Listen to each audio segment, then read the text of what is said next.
Hi, this is Shapan, Amazing Superstars. Good evening. Today we are going to learn two the very interesting pronouncing topics. Number one is Slavic consonant and pronouncing R sound. আমি আজকে আপনাদেরকে ইংরেজি স্পোকেনের ক্ষেত্রে এবং বেসিকের ক্ষেত্রে অত্যন্ত গুরুত্বপূর্ণ একটা টপিক নিয়ে আলোচনা করতেছি। এটা অত্যন্ত গুরুত্বপূর্ণ যারা বিগিনার এবং যারা বেসিক থেকে ইংরেজি শুরু করতে চান তাদের জন্য বলবো স্লাভিক কনসোনেন্ট এবং প্রনাউন্সিং আর সাউন্ড। এই স্লাভিক কনসোনেন্ট বিশেষ করে এল এন এবং এম এই তিনটা স্লাভিক কনসোনেন্টের আগে আমি বেশ কিছু উদাহরণ দিয়েছি, যেমন বিও ডবল টি এল বটল এবং button, rhythm, lesson, prism, commercial, artificial. আসলে এই ধরনের উচ্চারণ করলে আমরা আসলে নেটিভদের সাথে আমাদের প্রনাউন্সের অনেক পার্থক্য দেখা যাবে। তো আমি লিখেছি বিও ডবল টি এল বটল এবং এখানে এল আছে, এবং এই বটল আমরা বটল না বলে বলতে পারি বটল, বটল নট বটল, এইভাবে আমরা বলতে পারি না। এবং বটল না বলে বটল, এবং বাটন, এটা এখানে হাইফেন চিহ্ন আছে, বাটন, বাটন না বলে আমরা বলতে পারি বাটন। এবং রিদম খুবই সহজভাবে বলে রিদম, রিদম এরকম না বলে রিদম, এভাবে প্রেশার দিয়ে না বলে আমরা বলতে রিদম, রিদম। এবং লিখেছে lesson, not lesson, lesson, lesson. এবং প্রিজম, প্রিজম এভাবে না বলে আমরা বলতে পারি প্রিজম। এটা কিন্তু স্লাভিক কনসোনেন্ট, অত্যন্ত গুরুত্বপূর্ণ একটা টপিক। এবং লিখেছে কমার্শিয়াল, আসলে ইংরেজিতে শিয়াল বলে কোনো ওয়ার্ড নেই, এসেনশিয়াল, পটেনশিয়াল এরকম না, এসেনশিয়াল, পটেনশিয়াল। আমি লিখেছি commercial, commercial not commercial, correct pronunciation commercial. এবং লিখেছে আর্টিফিশিয়াল নট আর্টিফিশিয়াল, এটার কারেক্ট স্লাভিক কনসোনেন্ট হবে আর্টিফিশিয়াল। তো আমি লিখেছি, এবং আমি আরো লিখেছি টু মাই লেফট, আমি লিখেছি প্রনাউন্সিং আর সাউন্ড। এই প্রনাউন্সিং আর সাউন্ডটা আসলে নির্ভর করবে যে তুমি তুমি আসলে ব্রিটিশ নাকি আমেরিকান উচ্চারণ বলছো সেটার উপরে।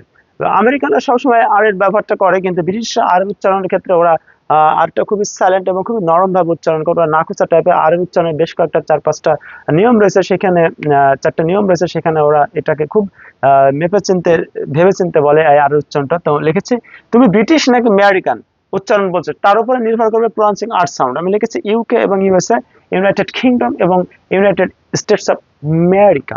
আমি লিখেছি কার, সি আর কার, সি আর কার। আসলে সির উচ্চারণ খর মতো উচ্চারণ হয় বাংলায়, এবং খার এটা আমি যদি ব্রিটিশ উচ্চারণ হয় তাহলে হবে খা, নট কা, খা, খার। এরা কিন্তু ব্রিটিশরা কিন্তু ইউনাইটেড কিংডম, ইংল্যান্ড, ওরা কিন্তু আর উচ্চারণ করছে না, এবং আমেরিকানরা কিন্তু আর উচ্চারণ করছে খা, খার। হার্ড, হার্ড আর উচ্চারণ করছে না, হার্ড, হার্ড ওয়ার্ক। এরা কিন্তু হার্ড আর উচ্চারণ করে আমেরিকানরা। এবং ব্রিটিশরা আর্মি, এ আর এম ওয়াই, আর্মি, কিন্তু এখানে ব্রিটিশরা উচ্চারণ করে army, army, army not army. কিন্তু আমেরিকানদের উচ্চারণে ওরা কিন্তু আর সাউন্ডের ক্ষেত্রে ওরা আর্মিটাই বলে, আর্মি, এবং ওরা আর উচ্চারণটা কিন্তু সবসময় করে। এবং ফর্মাল, ব্রিটিশরা ইউকে প্রনাউন্সিং ওরা ফর্মাল, ফর্মাল। এবং আমেরিকানরা ফর্মাল, ফর্মাল। এবং রিভার, ব্রিটিশরা ইউকে ওরা বলে রিভা, রিভা, কিন্তু আমেরিকানদের ক্ষেত্রে রিভার। ওরা আর উচ্চারণটা কিন্তু করতেছে, ব্রিটিশরা আর উচ্চারণের ক্ষেত্রে খুবই নাকুচা টাইপের, আটটা করার ক্ষেত্রে খুবই ওরা কনসাস। এবং কর্নার, ব্রিটিশরা কর্নার, আমেরিকানরা কর্নার। এবং নিয়ার, ব্রিটিশরা নিয়ার এবং আমেরিকানরা নিয়ার। তো আর উচ্চারণটা নির্ভর করবে আপনি আমেরিকান নাকি ব্রিটিশ উচ্চারণ বলছেন তার উপরে। তো এইটা আসলে অত্যন্ত গুরুত্বপূর্ণ, বিশেষ করে যারা বেসিক থেকে শুরু করতে চান, স্পোকেনে পারদর্শিতা অর্জন করতে চান, বিশেষ করে আইএলটিএস এর মতো প্রেস্টিজিয়াস এক্সামে যারা ব্যান্ড স্কোর 8 এবং 9 এবং 7.5 করতে চান, তাদের জন্য আসলে এই ক্লাসটা অত্যন্ত ভেরি ভেরি ইম্পর্টেন্ট। এই স্লাভিক কনসোনেন্ট এবং প্রনাউন্সিং আর সাউন্ড। আমি 3টা উদাহরণ লিখেছি, এবং লিখেছি my car is near the corner. এটা আমেরিকানদের ক্ষেত্রে ঠিক আছে, যদি এটা ব্রিটিশরা বলে তাহলে এরা বলবে my car is near the corner, খা, নিয়ার, কর্নার। এবং my father is a doctor, এটা যদি এইটা আমেরিকানদের ক্ষেত্রে ঠিক আছে, my father is a doctor, okay fine.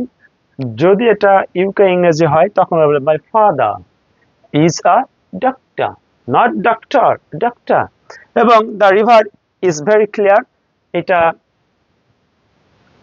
আমেরিকানের ক্ষেত্রে একদম ডেফিনেটলি রাইট, কিন্তু যদি আপনি ব্রিটিশ প্রনাউন্সিং করেন আর সাউন্ডটা, তাহলে the river is very clear. তো আশা করি এই আর সাউন্ড এবং Slavic consonant L N M এবং কমার্শিয়াল না, কমার্শিয়াল, পটেনশিয়াল, আর্টিফিশিয়াল, শিয়াল বলে কিন্তু কোনো ওয়ার্ড নেই।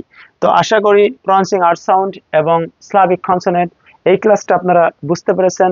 লিসেনিং টেস্টে ভালো স্কোর করতে চাইলে এই ক্লাসটাকে নেগলেক্ট করে আপনি কখনোই কিন্তু ইংরেজিতে পারদর্শিতা অর্জন করতে পারবেন না। So it is very important for every students, every amazing superstars. তো আশা করি এই ক্লাসটা বুঝতে পেরেছেন। সে পর্যন্ত ভালো থাকুন। Till then stay good, bye bye, congratulation.